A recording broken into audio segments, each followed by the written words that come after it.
Hello and welcome to an episode of the weekly Dartscast in association with Darts Corner. Merry Dartsmas, everyone. I'm Alex Moss, and alongside me, the Darts statistician, and once again, the Darts driver king, Burton DeWitt. How are you doing? I am doing just fine. Not going to sing like last week's episode, but I'm still excited for Dartsmas. Good man. Yeah, I thought you might have come up with a few more lines for your Christmas song for darts, but yeah, I'm doing all right here. Thank you. Back home for Christmas, some time off work, enjoying the darts as well, so I can't complain too much. And this is our last podcast of 2024. We're recording this on the 24th of December. The first and second rounds of the PDC World Championship is in the books. 96 players came, just 32 remain, but 32 seeds came and just 18 remain, as we've seen a record 14 of the 32 seeds fall at their first hurdle in the second round. But which players' exit surprised you the most? Yes, and I forgot to say in our introduction, but obviously I know both of us are visiting family for the holidays. So if there are any noises or unexpected sounds that you don't normally hear, we apologize. There's a dog that I'm sure at some point will bark during the recording of this show. Maybe some family members will bark as well. But as far as which seeds, I mean, the record 14 seeds, a 15 seed Johnny Clayton had to survive a missed match dart from Mickey Mansell. A lot of upsets. And I wouldn't say any match individually necessarily surprised me that anyone lost. What surprised me was the performances more than anything. It didn't surprise me that Richie Edhouse lost to Ian White. It's definitely something that was foreseeable. I mean, Ian White's a former major semifinalist, a former top 10 player. What surprised me was that Richie Edhouse averaged 84, and Ian White won that match despite averaging under 70 in the first set, just absolutely turning that match around, starting to play well over the second, third, and fourth sets, while Richie Edhouse was nowhere to be seen. What surprised me was Mike DeDecker playing as poorly as he did. I could have seen Luke Woodhouse winning that match. I thought it was a relatively even match on paper. Mike DeDecker certainly the favorite with the rich vein of form he's been in, starting with the World Grand Prix a few months ago. But Luke Woodhouse has had a good few years now. But to see Mike DeDecker go out again, averaging in the 80s, surprised me. Rob Cross averaging 88, going out to Scott Williams. Martin Schindler going out with an 89 average to Callan Ridds. Jan Van Veen going out with a 92 average to Ricardo Pietreczko. Those all surprised me. We'll throw Ross Smith as well. He averaged 91. It looked a lot worse than a 91 average in his loss to Paolo Nebrita. And even Gary Anderson, who averaged 92 and a half. I tipped Jeffrey DeGraff as being one of the dark horses to watch out for, and a player that if he played like he did early in the season and like he did last year at the World Championships, could beat Gary Anderson. Well, he played like he did, but Gary Anderson didn't play anywhere near Gary Anderson. He averaged 92 and a half, and that was off of a good final set where he raised his average. He was in the mid-80s for most of those matches. None of those, I would say, individually surprised me losing. But to lose playing that poorly did. And I think in many ways it sums up most of this World Championship so far. While it's still been entertaining, while it's still been interesting, it's been, compared to World Championships past, compared to other tournaments, a disappointing tournament standard-wise. We had, after starting on Saturday afternoon, after the very first match, we didn't have another 3-2 match for 2 days. We had 23 consecutive matches that were either 3-0 or 3-1. That's unheard of, to not have a match that goes to the last set. And yes, some of those were tight 3-1s. You could have a match, even 3-0, you could have a tight match if all the sets go 3-2. And there were a few like that. But to not have a last set and to have so many matches where both players were playing in the 80s. And I touched on it before. We had already equaled, in our last episode, I mentioned that we had already equaled from 2 years previous the number of matches where neither player averaged 85. But there were plenty more where neither player averaged 90 after that in the second round, where you usually expect to see a bunch of ton-plus averages. I hope after Christmas the standard increases. It's still been interesting World Championships, even if it's not been anywhere near the quality of previous ones. And I think that goes to show with 14 seeds going out. It makes it wide open. We'll come to that as we go on over the next few questions. But to go back to the question, which exit surprised me most? None really. It was the quality of the seeds in going out that surprised me. Yeah, I think you make a fair point there. And I should mention as well, this question is our question of the week, sponsored by Condor Darts. We've put that out on Twitter this morning when we're recording. And at the moment, the options on the poll, we had Michael Smith, Rob Cross, Gary Anderson and other. And Gary Anderson is a runaway winner of the poll at the moment. And yeah, it's a popular answer. And I've got to agree with it as well. And that is Gary Anderson being the most surprising player to go out in this second round, because he went into the tournament as the third favourite behind the two Lukes, Littler and Humphreys at 10-1. And he'd only just had that big run to the semi-finals of the Grand Slam where he took Littler all the way to that last leg decider and perhaps should have won that game and got through to the final against Martin Lukeman, where he would have been a big favourite to win that title. For him to then have that first round exit in Minehead to Ryan Meikle, he wasn't the only big name to go out early in that event, so I didn't really read too much into that. I think we were still expecting him to go on a deep run at Ali Pally this year, and I saw a fair few people predicting him to still be in the running in New Year, going into the quarterfinals, semi-finals. A lot of people backing him to get to the final again. So to go out in straight sets for me was a big surprise. And 3 out of 20 on the doubles, just 15% on the finishing. It proved so costly for Anderson, and what compounded those woes on the doubles for him was just how well his opponent was at checking out. Jeffrey de Graaf, 9 out of 12, 75%, 95.5 average. A lot of the focus after the game was on Gary's performance, but Jeffrey deserves so much more credit for how he performed and put away one of the pre-tournament favourites and the favourite in the bottom half of the draw in 3 straight sets. So for me, yeah, I'm going to go with Gary Anderson as being the most surprising to go out. But if you look at the seedings for this event, he wasn't the biggest seed to go out in round 2. You've got 3 of the top 6 that went out. Michael Smith to Kevin Dukes in a tie-break final set. And then last night when we're talking, Rob Cross and Dave Chisnell both losing out to Scott Williams and Ricky Evans. And you mentioned about the newest major winners, them going out, Mike Decker and Richie Edhouse both putting in below par performances. You also had Ross Smith, Gian Van Veen, the World Youth Champion, Danny Noppert, James Wade, Martin Schindler. The unseeded players, they've done a lot of damage in this tournament, but it kind of goes in line with what we've seen the last 3 months. I know people are saying this is the year of the underdog, but for a lot of the year, really, it's been Humphreys and Littler dominating. I think it's been the last 3 months where we've seen surprise major winners and surprise major finalists and players going on these deep runs. And the players lower down the rankings, they're not shying away from the challenge. They're rising to the occasion, and it just makes it so much more unpredictable. And for darts fans who don't have a favourite, more exciting to watch as well. Well, the two, or I should say 2 of the Lukes, Luke Littler and Luke Humphreys, still lead the outright betting lines heading into round 3. Luke Woodhouse a little longer of an odd right now, but being that 14 seats have gone out, there's a lot of players who probably are seeing this as a big opportunity to go deep in the tournament. Who do you see as having that opportunity?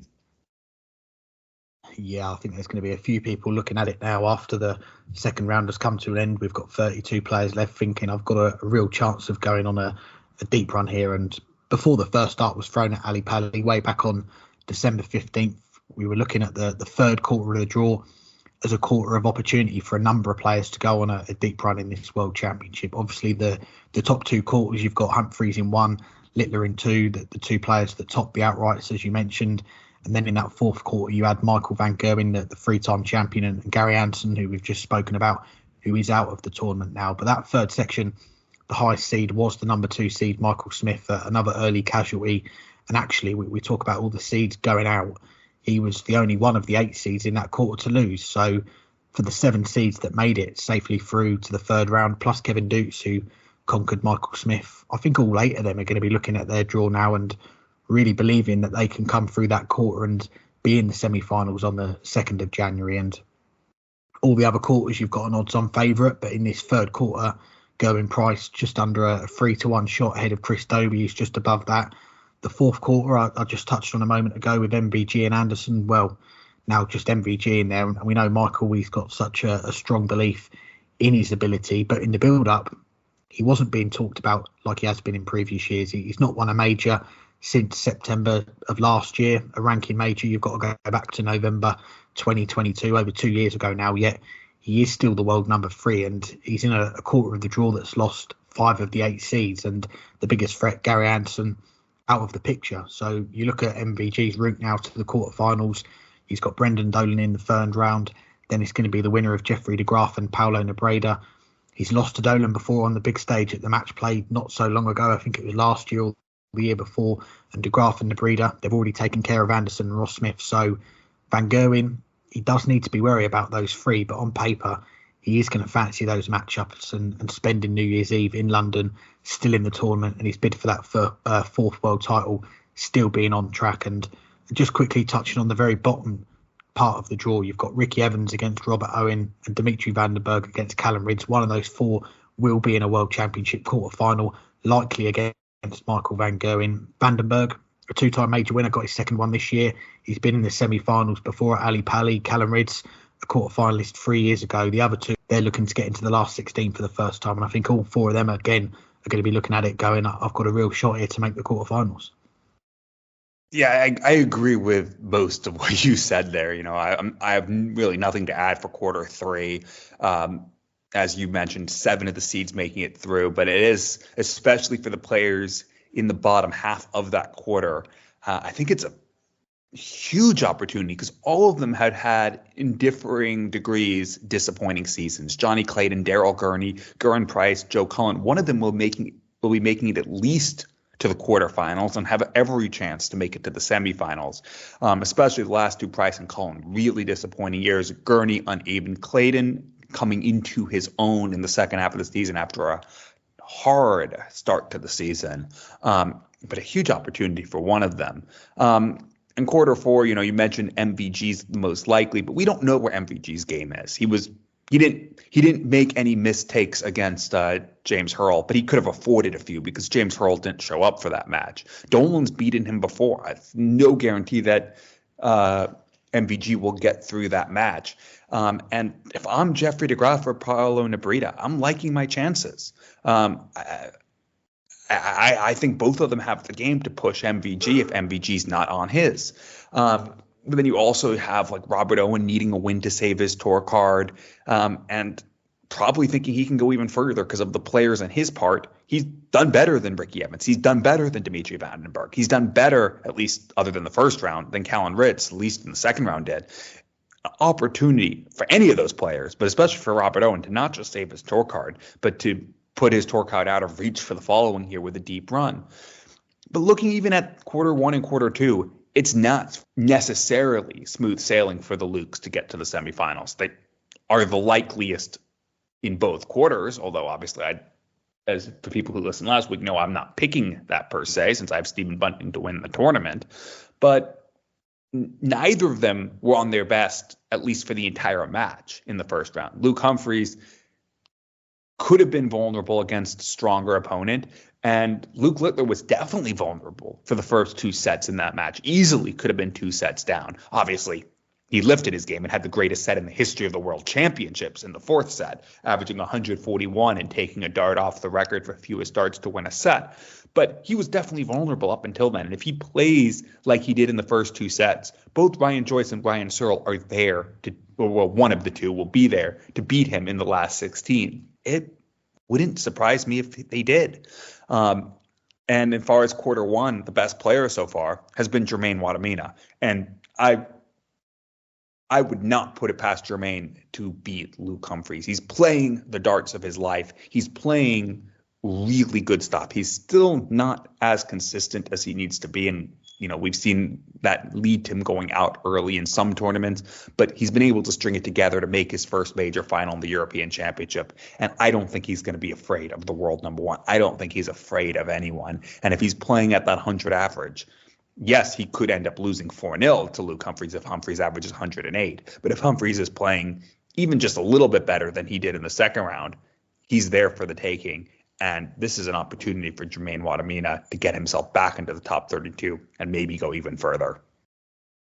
We'll be back in a moment to look ahead to the 3rd round of this PDC World Championship. But before we do, let's bring in our guest on this week's show. He is one of the featured players in Sky's new documentary, Game of Thrones. Here's our chat with Bhav Patel.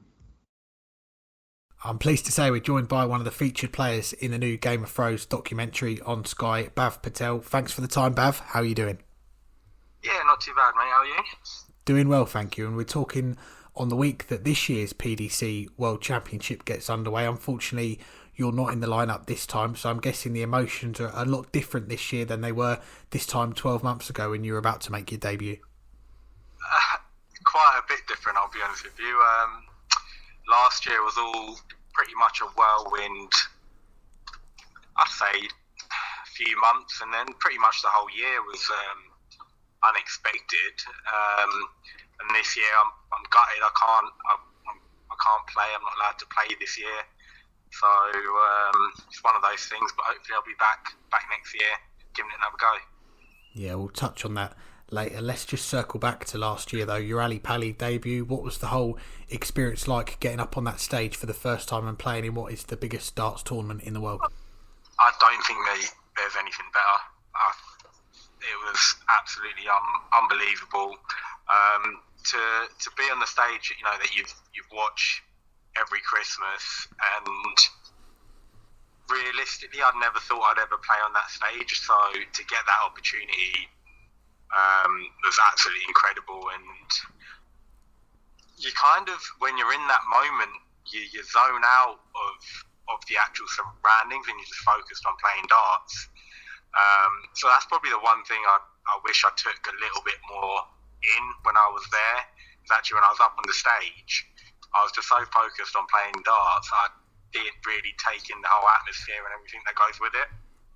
Well, we'll come back to that debut later, but as it is the first time we've had you on the podcast, let's go right back to the beginning for you in darts. When did you first discover the game? Funny story, actually. I first picked up a dart when I was 11 or 12. Went over to a friend's house and he had a dartboard up in his room and we had a little chuck. And then the next day I pretty much forced my mum to buy me a dartboard. And I played in my bedroom for years. I didn't venture out or do anything in darts until probably I was around 17, 18, and I had a few months where I'd gone down to London Youth and just had a throw there, and then kind of not gave it up, but I went to university, so I played a bit of uni darts, local public, that sort of stuff while I was at uni, and then didn't really play much since then up until a few years ago. Kind of probably around the time of lockdown, just after, I picked it up again and thought, let me give it a real go and see how good I can get. And I'll be honest with you, when I first started playing a few years ago, I was terrible. But I put a lot of practice, a lot of time. I went and got myself out there, played a lot of local competitions, Super League and stuff like that, and my game's just getting better and better at the minute. Yeah, we've seen you more recently playing the London Super League, representing London at county as well. We should give a mention to another league as well, the Graded Darts League, the GDL, which is an online league which you joined at the start of 2022. How important has the GDL been to your development as a player? Oh, absolutely massive. I think when I first started darts again, the GDL was really coming into its own. There was a lot of lockdown players, a lot of players that were playing online, and that's all you could do at the time. So I joined that, and it wouldn't be unfair to say it's probably one of the main reasons where I've got to where I am today, is that being there and as an outlet to sort of engage where you are in terms of other people around the country and the world, and also giving you that feeling of playing a match but from the comfort of your home, so you're not as nervous as you may be playing in person, but you still have that rush and that excitement to play. And I kind of worked my way up through the GDL leagues as well, and I don't play as much. I don't play at all, actually, if I'm honest, online anymore, where pretty much every every other weekday is taken up by playing darts, so I don't really get the chance to play online as much as I used to, but it was definitely instrumental into getting me to where I am today. Yeah, and from the GDL it was to Q School last year. We also saw you play some of the Challenge Tour, your first taste of the PDC setup. So what persuaded you to give those events a go for the first time last year? I think it was just to see how I'd fare and to improve my game more than anything. I know I'm nowhere near where I want to be in darts, and also how I am as a player, in terms of I know I've got a lot of improvement still to come, and going on the Challenge Tour, doing Q School is kind of part of that journey, because you don't know how you're going to be in those situations and surroundings unless you put yourself into that scenario.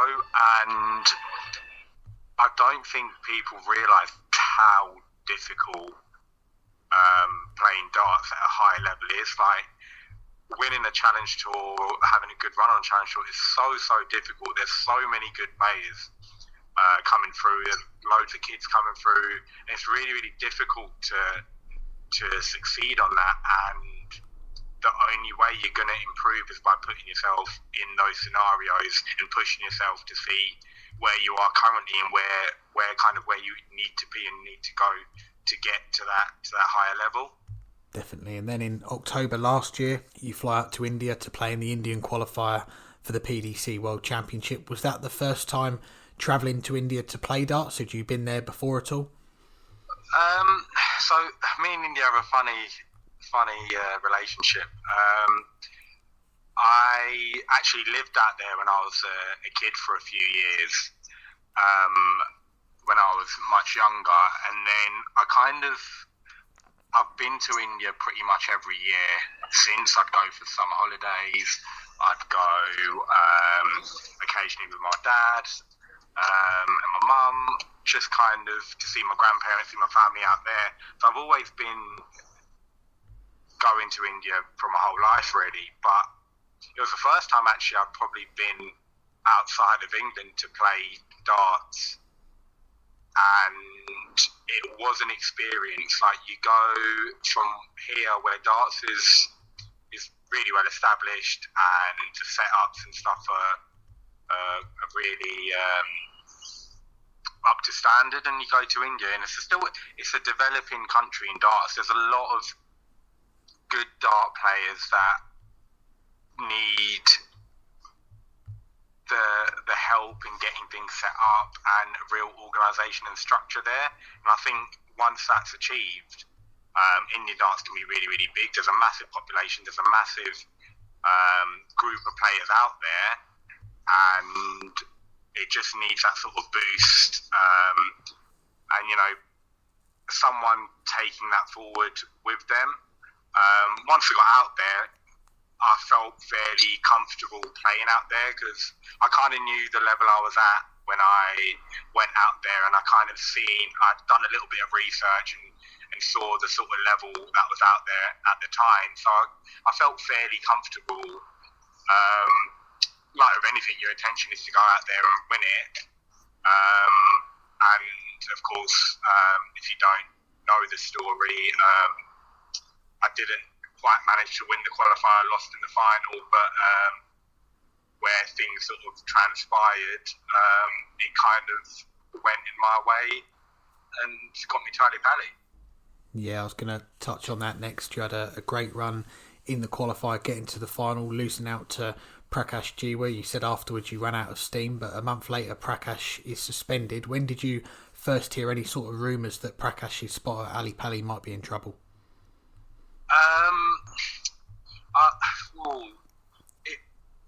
It wasn't actually very close to when I got asked to play. Actually, maybe a week to 10 days before. I think the DRA released a statement about a couple of weeks before the draw. So I knew from then, but I never really got any communication as to what the next step would be, because I think the Pro Tour qualifiers had still to happen. So they could have potentially given another spot to them. It was all just kind of up in the air, and it wasn't until the Friday before the draw on the Monday where Matt Porter sent me an email and literally said, look, would love for you to play as the Indian Qualifier in the World Championships. And then pretty much within 1 millisecond, I replied saying, yes, I'd absolutely love to. Yeah, I was going to ask you, do you remember where you were when you got that email from Matt Porter to say you'd be playing in the Worlds? You know what? It was a Friday night. It was about 5. I think he sent the email at like 5:25 or something like that. So he knew he wouldn't have to respond or do anything after because it was Friday night.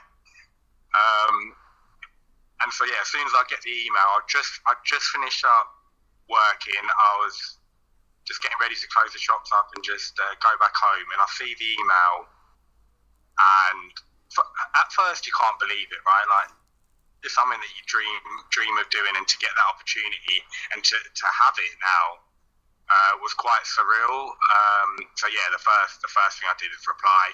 Second thing I did was call the wife and told her the news, and literally went home and was in disbelief, I think, for the first night. It didn't really sink in until the next morning, and then even more so on the Monday, where ironically enough it was Phil Taylor who drew my name out, and that was quite a surreal moment to see, someone that you've watched for your whole life and the absolute legend that he is, and then him calling out your name to play at a World Championship at Ali Pali was a dream. Yeah, a special moment. It was a late call up to Ali Pali. You mentioned there that the draw comes out, and we saw on the Game of Thrones documentary the cameras followed you walking into the arena at Ali Pali when it was empty. Was that when it hit you, the magnitude of what you were about to do? Yeah, I think that's when it really, really dawned on me. I think the few weeks leading up to the tournament, I was still fairly relaxed. I wasn't that nervous about it. It's just another game of darts, right? But then when I got to Ali Pali on the day, and it was an empty stadium, and I was there at like, I don't know, 9:30 in the morning or something like that. So there was literally people still setting some stuff up, and it was just me and the cameraman in the arena. That's when I was like, wow, this is going to be full in a few hours. I'm going to have to play in front of everyone, which is when it really sort of dawned on me what was about to happen. Yeah, and during that first episode, we also see you at home, and we see you working at a chemist. It's a busy workload, life load that you've got. You're working 5 or 6 days a week. So how do you juggle home life, work, and the darts as well? It's very difficult. I mean, the majority of dart players, apart from the top pros, they're all juggling a job and playing darts at the same time. So I'm sure I'm not the only one in this boat, but it's difficult, working 5-6 days a week. I've got a young boy. He's only coming up to 2, so it's difficult to find the time to work, to play darts, and have some quality time with the family. But I've got really supportive family that know where I want to go in darts, and they're happy to sort of come along when they can. And I try and limit how much darts I play within the week. So I know I've got 2 or 3 nights a week where I'll play darts, and the rest of the time I pack it away and I focus on the family. So it's hard to have a work balance along with darts, because when you're in the darts circle, it's literally darts all the time. There's always something going on. But over the last year or so, I've managed to kind of separate the two out a little bit more, so I've got more of a balance. The Ali Pali debut ends in defeat to Willie O'Connor in the first round, but we should mention the walk-on song as well, Oasis Champagne Supernova. We assume that you're an Oasis fan, so did you manage to get any tickets to watch them next year? Your funny story that I was actually the day they got released, I was at the Welsh Open, and I'd had my phone on since about 9 o'clock in the morning, and at 5:30 on the Saturday, I finally get in to buy a ticket, and it was like 500 quid a ticket. So I, closed that window and went back to playing darts. So no tickets for me yet. I'm hoping someone will come through with a ticket, but I'm not holding out any hopes at the minute. Yeah, Liam, Noel, if you're listening, do get in touch. We'll pass on your details. But let's get back to the darts, and it's been a busy year. You've had Q School, the Challenge Tour. You've even travelled further out for a couple of the Asian Tour weekends in Dubai and the Philippines. What was it like playing on the Asian Tour this year? The Asian Tour was actually surprisingly good. I was really impressed with it. Dubai was run really, really well, but I managed to. I've got the curse of drawing the top players in first rounds. I think that's my special ability. So I didn't really get a chance to settle myself in, which was okay. I'll be honest with you. The first set of Asian tours, it was on the back of Ali Pali, it was on the back of Q School, and I think I was pretty much started out by then. And I wouldn't say I was underestimating the opponents. I thought I'd succeed far more than I actually did. But the Philippines was incredible. So they run the Philippines Opens prior to the PDC Asian Tour, and I kid you not, there was about over 1,000 people at the Philippines Open. It was absolutely incredible, absolute mayhem. Well, I mentioned at the start that you're not at Ali Pali this year, unfortunately. A big part of that is because you were ineligible to play in the Indian Qualifier. You put on Twitter that you're not Indian anymore according to the PDC. So can you explain what's changed in the rules that stopped you from playing in that qualifier this year? Yeah, so it's all a bit. There's a lot of legalities and technical stuff that I don't really want to get into or bore anyone with, but essentially, let me put it this way: in most sports, in most professional sports, you can choose your nationality based on your parents' origins, your grandparents' origins, or of course where you're born, right? And this was sort of the case last year, where India doesn't have a dual citizenship passport, that you can't be a dual citizen of India and another country. So instead, they had these overseas citizens of India cards, which I've got, and you can only get one of those if your parents or grandparents or yourself are born in India.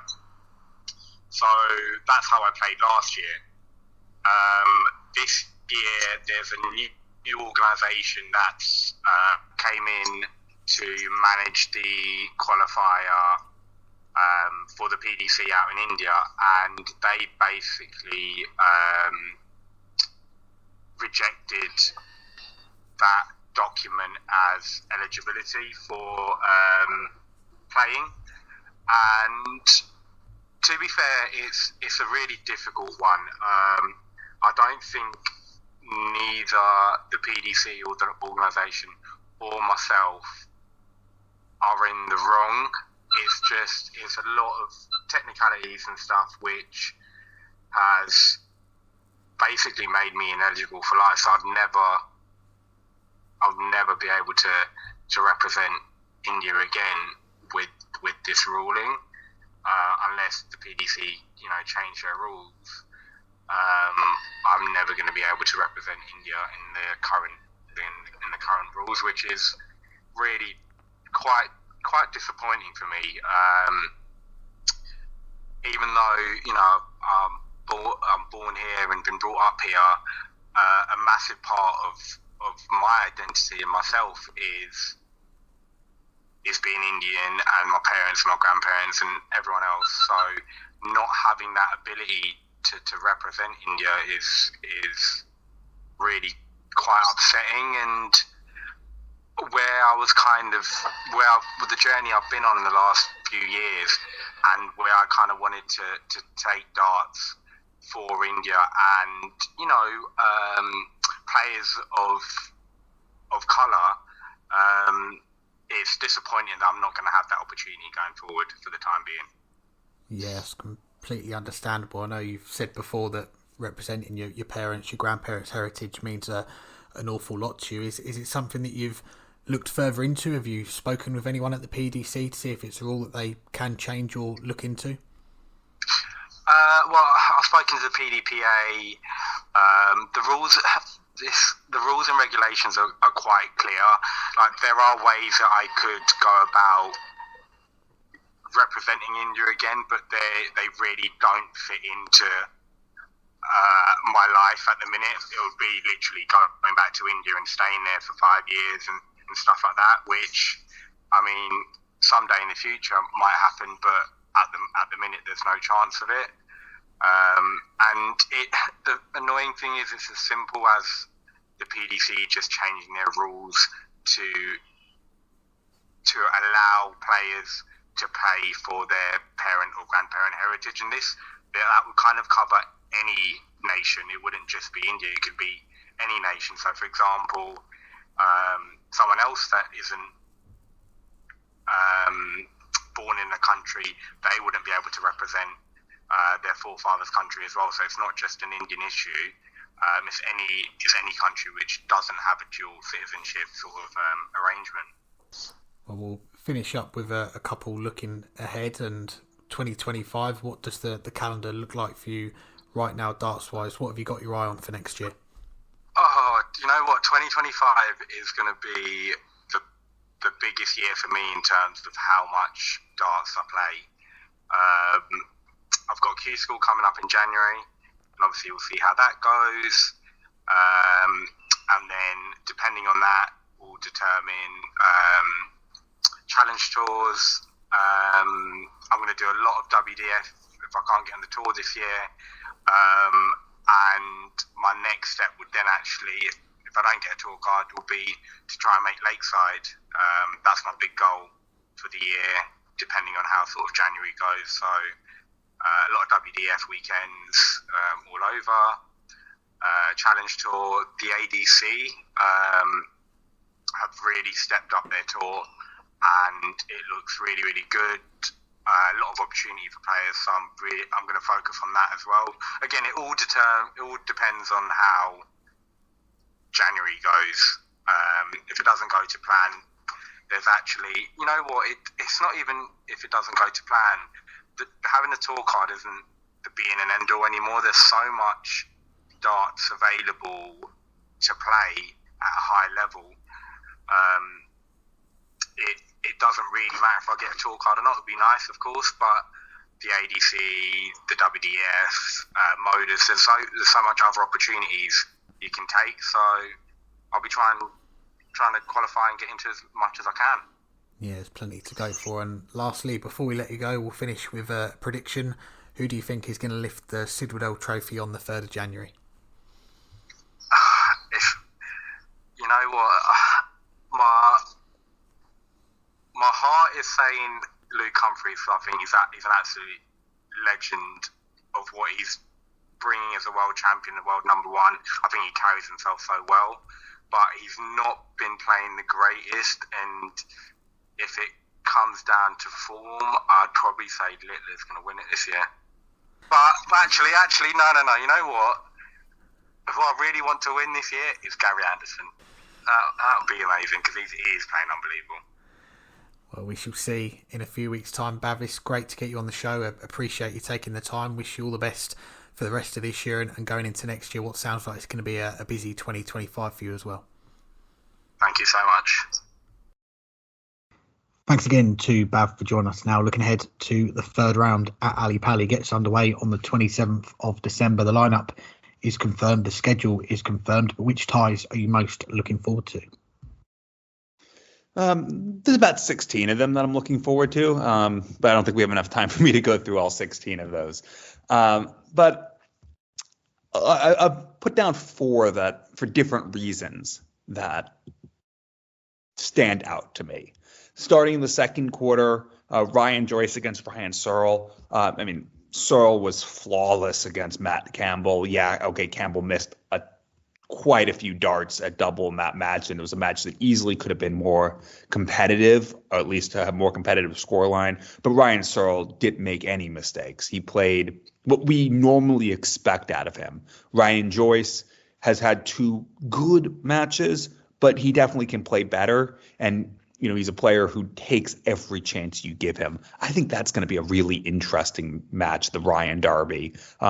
Most likely for the right to play Luke Littler. And as I said in the last question, I do think the winner of that match can give Luke Littler a game. Obviously, it depends which Luke Littler shows up, but it also depends which Ryan Joyce or Ryan Searle shows up. But I think it's a match between 2 players who are both going to go in with confidence and thinking they'll have a chance to knock off the world number 4. Also, in the next quarter, we both agree that before the World Championship, we agreed it was the most wide open quarter. I still think it is the most wide open quarter, but the Chris Dobie Josh Rock match, I think, could be a very, very good match. Dobie, of course, already a major champion. Josh Rock earlier this year won his first stage tour title in the PDC and the Euro Tour, and added on 2 more Players Championships as well. He's had a good year. He did not play great against Reese Griffin, but he didn't need to. So we don't know exactly where his game is, but he got through that first hurdle. He has that match under his belt. But he goes against Chris Dobie, who it has to be one of the favorites in this quarter. It has not been a great year on television for Chris Dobie, but a big opportunity for him to change that. He's obviously had a great year outside of television, being the top seed for the Players Championship finals after winning 3 of them this year. But I think this is a match where I think Rock will unquestionably improve on his second round performance, but I think Dobie will as well. I could see this being a match where they both average over 100, and it's a slugfest going 7 sets. At least I hope it is, because I think it's one of the standout ties. But I'm going to mention 2 more, and they're both matches between 2 unseeded players, and it overlaps with that last question we had about who has an opportunity to go deep in this tournament. And it's down in the 4th quarter. Jeffrey DeGraff against Paulo Nebrita. Nebrita still needs to make the semifinals to win a tour card. It could happen. I wouldn't put it past him. He's a tricky customer, and as I've said, we're due one of these Asian qualifiers having a deep run. And he was a bit fortunate to get past Jim Williams in the first round. He hit a few big checkouts, and he hit all at the right time despite 8 points down in the averages. And he also hit at the right times against Ross Smith in a match where every set went to a 5th leg. But he's improving and he's getting more stage experience. Jeffrey DeGraff, on the other hand, he was fortunate to get past Rashad Sweeting. Sweeting missing those darts after hitting the 180 to leave 7-7 to go 2 sets up. Who knows what would have happened after that? But DeGraff was steady. He kept improving. Sweeting dropped off. I think even if Sweeting had gone 2-0 up, DeGraff was confident in his game. And then we've talked about he was very good against a somewhat out of sorts Gary Anderson, but even as Gary Anderson lifted his game near the back end of that match, Jeffrey DeGraff did as well. I want to see this match. Obviously, if DeGraff wins, it puts a lot of pressure on Robert Owen, because Owen will then need to win another match to save his tour card. But also, I think both of these players will be sneaky against Michael Van Gerwen if Van Gerwen gets past Brendan Dolan. But just for the fact that we're going to be seeing either a Swedish player, okay, he's originally Dutch, or a Filipino player in the last 16, big opportunity for both those countries. I want to see it. And lastly, the last match of the 3rd round, the one that's part of the session that will have 2 last 16 ties as well, Ricky Evans against Robert Owen. Robert Owen might need to win that match to save his tour card, but he certainly can if he plays like he did in the first 2 matches against both Neil Zonneveld and Gabriel Clemens. Ricky Evans, on the other hand, just a phenomenal win over Dave Chisnell. I missed most of the match because I was on an airplane. I landed literally in time to for the very first thing for me to see was Dave Chisnell miscount 139 checking out 131 instead. So I caught the very end of that leg, and then the sudden death leg was the only part of the match I saw. But Ricky Evans played, I heard, a great match in that. It'll be a tough match, but one which has a lot of pressure, but also a lot of opportunity, because whoever wins that match, I think will have every chance against either Dimitri Van den Berg or Callan Ritz. They'll be the underdog, but they'll have a chance, and a quarterfinal could be on the line. But with the pressure and the quality that both players have shown, that's the fourth standout tie to me. Yeah, some good picks there, and that is the outcome really of all these seeds going out in their first game in the second round. Is we do get some more surprising matches coming up in this last 32, and the record is 14 now seeds going out in a PDC World Championship. Last 64, the previous record we should mention was 13. That was the 2005-06 World Championship and the 2018-19 World Championship. And that second one, we did see some surprise runs. Nathan Aspinall on debut getting to the semi-finals. Ryan Joyce getting to the quarterfinals on his debut. So, yeah, opportunity definitely there for a lot of the players. And I'll pick out 4 games, one from each quarter of the draw. So I'll work my way from the top to the bottom, the games I'm most looking forward to. And for different reasons as well. I'm going to start in that top quarter, and it is going to be Jermaine Watterminer against Peter Wright.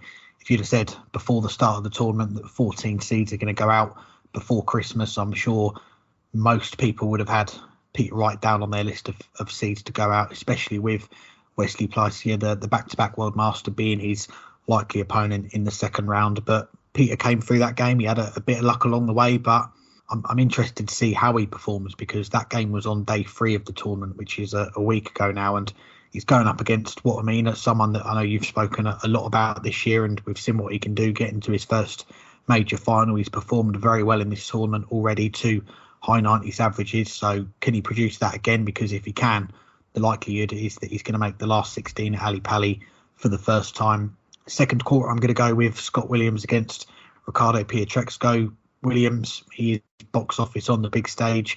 Over half his money on his Order of Merit has come from what he's done at Ali Pali last time, getting to the semi-finals, and he's on another run here after beating Nico Springer, another German, and Rob Cross last night. Pietrexco, he knocked out the world youth champion Gian Van Veen 3-1 last night, and his finishing has been so impressive so far. 9 out of 16 in the first round, 10 out of 18 last night against Van Veen, and he'll want to go one better than last year, because he lost to Luke Humphries in a match that he had in the palm of his hand. So, yeah, that's going to be an interesting one to follow.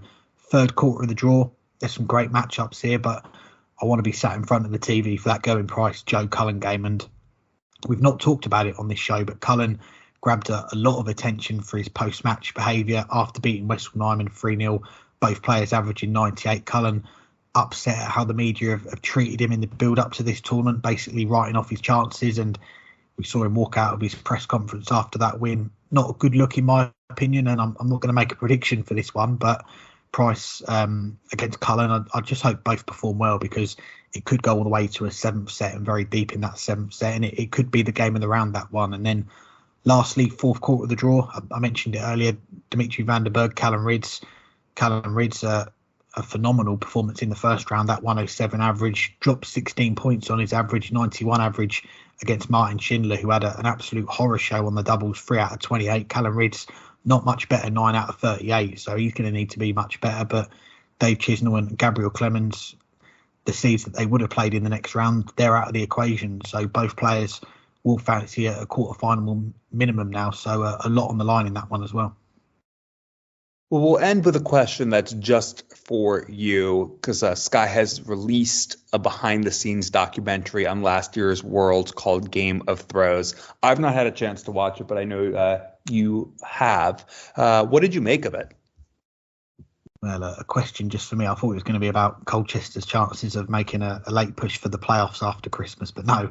The documentary, I enjoyed it, and thanks to the guys at Sky who shared it with us. So we got a chance to watch it. I don't have a Sky package myself, but I know you're just outside the catchment area as well. But for those who haven't had a chance to watch it yet, I won't give too much away, but it's a 3-part series, each episode around 40 to 45 minutes. And it's essentially a look back at the last PDC World Championship from start to finish. Sky, they've picked out a few players. They've gone around with cameras filming them behind the scenes. Some of the top stars like Michael Smith, when he was doing it, I think it was an exhibition or a personal appearance somewhere in the lead up to the tournament as the defending champion. You had Michael Van Gerwen in his hotel room spending New Year's away from the family because he was still in the competition at that point. And you also get to see some of the lesser known players like Bhav Patel, who's got an interesting backstory, and you've just heard from him on the show. He went out to India to play in the Indian Qualifier, lost in the final to Prakash Jiwa, who then got suspended, and Bhav took his spot as a last minute replacement. And Kevin Dutz, who played in the very first game of the tournament last year against Stowe Bunce, they followed Kevin around, and you get to meet his mum as well, who's quite the character, one of the stars of that first episode. And they also take some cameras to follow James Wade in the build up to the tournament. You get to see him in his family life, some insight into what he gets up to, which was quite interesting to learn more about him. So yeah, and of course you get to see some behind the scenes stuff with Luke Littler. He's run to the final on debut. Luke and his dad at their old family home now, seeing all the trophies under his bed, and it puts my half a dozen or so trophies from my time playing in the Stowe Market League on a Wednesday to shame, that's for sure. But yeah, if you get tired of watching Christmas films or repeats of the darts from the last week over the next few days, I'd say definitely give it a watch. Keep an eye out as well on Sky, because they have got another documentary coming. I think it's going to be on the 4th of January, Dart Kings. That's going to be up about some older players. You'll have your Eric Bristow, Jockey Wilson and Phil Taylor features in that one. But yeah, definitely worth a watch, I'd say. Anything else for this mid-World Championship week show? Well, a few things. Got to say thank you to our guests, to Bhav for his time, and to the guys at Sky who helped set up that interview. A reminder that Game of Thrones Inside Darts now available on Sky. I've got to give a shout out as well to a friend of mine, Simon Isherwood. We had a watch party for Rhys Griffin's first game of the World Championship on Saturday afternoon, and the night before the game he picked out a bet 80-1. Rhys Griffin's hit 2 180s in each set, and yeah, quite a few of his friends had a cheeky little wager on that one, so they were celebrating on Saturday, and good to see Rhys get that win. Unfortunately going out in the second round. Thank you to our sponsors, to Darts Corner, Quiff and Condor Darts, for their support, not just this week, but throughout 2024. Thank you to our listeners for listening. And as it is our last show of the year, a big thank you to everyone who's listened to the show during the last 12 months. Thank you to everyone who's been a guest on the show or helped set up interviews for us. Thank you to you, Burton, for another year being my right-hand man on this podcast, and to our producer, Hannah, for all of her hard work every week as well. Matthew Keenan, for all of his contributions to the show during the year. It is a team effort, and we hope you've enjoyed listening to what we've produced over the 12 months. And for everyone else, enjoy the festivities, enjoy the darts when it's back on the 27th, and we'll speak to you all ahead of the quarterfinals and what will be the first darts action of 2025. Yeah, you left me no one to thank and nothing to say except one. I'm allowed to thank one person because you didn't thank yourself. So thank you. I will thank you, but I echo everything else. Obviously, this is a team effort. We couldn't do it without our wonderful producer Hannah. We would be able to do it without people who contribute their time in a variety of ways.